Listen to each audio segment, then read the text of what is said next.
Hey guys, so I want to take a look at Golden Sun Dark Dawn on the Nintendo DS. This is a game that I could have sworn that I did an unboxing of at some point, but apparently I never did. One of those ones that I constantly keep going over and over in my head, but obviously never just actually do. And this is a pretty nice package for the DS. So, on the front cover here, of course, we've got the main character, Matthew, who is the son of Golden Sun 1's Isaac. And we've also got some of the Jinn around him in the background, the different elements. As well as, of course, the Great Golden Sun logo with the Dark Dawn element. So as you can see, it's sort of like eclipsing the sun. And it's just a very stylish front cover. And you can see down here, very nice touch, world map included. Now, that is something you do not see anymore. This game came out in 2010, so it was not really something you saw then either. So Golden Sun Dark Dawn on the side, pretty basic. This is a UK copy of the game, and they all seem to have this same spine. Okay, unleash Jinn spirits, I should say, and Psy-Energy powers to aid you on your epic adventure. 30 years have passed since the cataclysmic Golden Sun. Adepts set off on an adventure to obtain a rock feather from a legendary mountain rock in a world ruled by alchemy. Bit of a weird description there, honestly. It doesn't really give you much of a sense of what's going on. Not sure exactly what happened there, but basically that's just the first mission of the game. So, of course, you got summons, which are the Jinn, and, of course, showing some very Final Fantasy-looking effects there. And also Psy-Energy solutions, so talking about puzzles and things like that. And also showing off the game's really nice visuals. Golden Sun Dark Dawn is a great looking game for the DS. It's one of the rare games that actually tries to go full 3D. And we can see some beautiful artwork there of the three main characters, and also sort of a great vista up the top. Lots of nice artwork for the game. Personally, I'm actually not much of a fan of the Golden Sun games. I tend to have some problems with them. But the artwork is always fantastic. So there we have the cartridge. Pretty basic stuff. And behind it, of course, we've got a clubnintendo.com breakdown in all the different languages. Because, again, this is a UK version, so naturally it gets around Europe. Okay, so over here we have quite a number of things, as you can see. So we have, just to one side, we have our manual. And again, some fantastic looking artwork here. You can see they're summoning a Jinn with Leviathan or something. Matthew's using some sort of Psy-Energy. Tyrell there has his sword out. Karos is using some sort of magic with a staff, and it's a really dynamic piece of artwork. So that's very, very cool. And on the back you can actually see we've got alchemaic symbols for each of the elements. So that's just a really nice touch as well.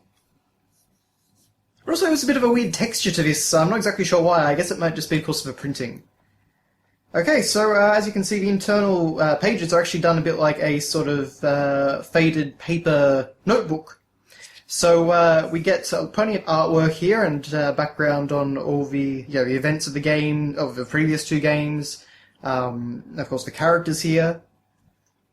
And again, just fantastic artwork.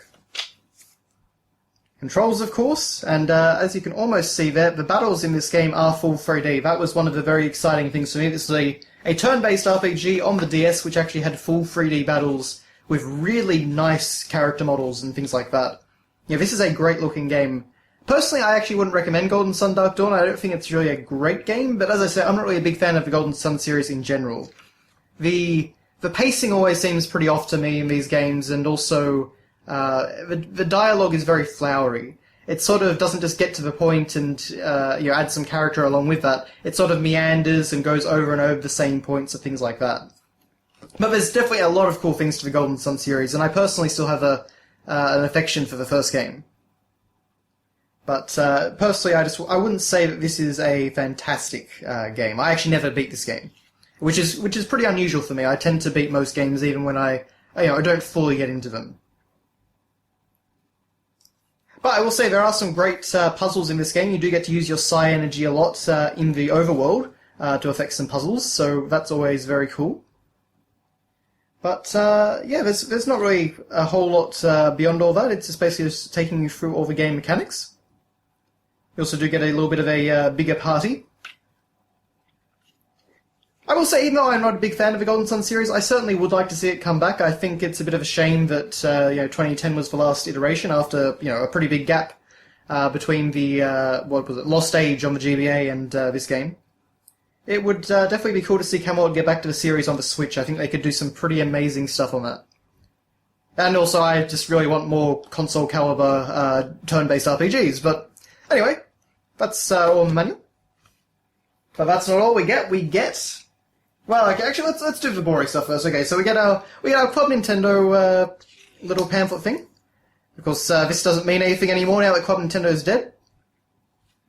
I apologise for the lighting. The sun appears to keep ducking behind some clouds. We get a little DSi XL pamphlet here, showing off a bunch of games. So, of course, Professor Layton and the Lost Future. A few other Professor Layton games.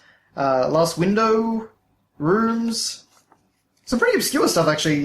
Style Boutique, WarioWare, the second Pokemon Ranger game, Heart Gold, Soul Silver. Of course, this is actually before Black and White when I think about it. Bowser's Inside Story, Mario Party DS, New Super Mario Bros. Well, not AV, actually just New Super Mario Bros. Of course. Mario Kart DS. Nintendogs, Animal Crossing Wild World, Jam with the Band, Brain Training. The DS certainly had a very varied lineup. Oh, and of course some Wii games here with Mario Galaxy 2, New Super Mario Bros. Wii, Mario Kart Wii, and all that good stuff. But that's just a little bonus, and of course, what you've all been waiting for, I'm sure, the important information, age rating, software warranty, and contact information booklet. Back when even these things were a booklet. Okay, but then we get to really the main attraction, and this is the world map. So let us just gently unfurl it. This is always the fun part whenever you've got to unbox a game with a map, is that doing so can be a little bit tricky, and of course you want to be as gentle as possible on the world map. Okay. So, this is it. It's a proper old school world map. We've got some great detail around the sides. We've got Nintendo logo up there. We've got all the world in pretty detailed format. It's rendered very nicely. And you can see we've got all the numbers here showing different locations, the continent of Angara, the various seas over here, so areas like that, as well as all the different locations. And what I love is that 11, 12, 13, 14, 15 are actually question marks, and then you're supposed to write it in with pen once you discover what the locations are, because I guess they're spoilery. But yeah, this is really, really cool. And on the other side of the page, they don't just give us a world map, they also give us a detailed breakdown of characters and classes, as you can sort of see here. So it's a little bit tricky to show off in full, but it basically describes the Djinn in depth and all those mechanics, the various classes for each character, or for the three main characters. And of course it says there are many other classes in addition to these, so experiment with combining various Djinn. So this basically teaches you how to unlock various classes, and also tells you about some of the summons over here. So that's pretty cool. But that is your look at Golden Sun Dark Dawn for the Nintendo DS. As I said, not one that I would personally recommend, but certainly if you are a fan of the GBA Golden Sun games and you haven't played this, then I would recommend tracking it down. If nothing else, it is a great package for a collector. So thank you very much for watching, guys, and I'll see you next time.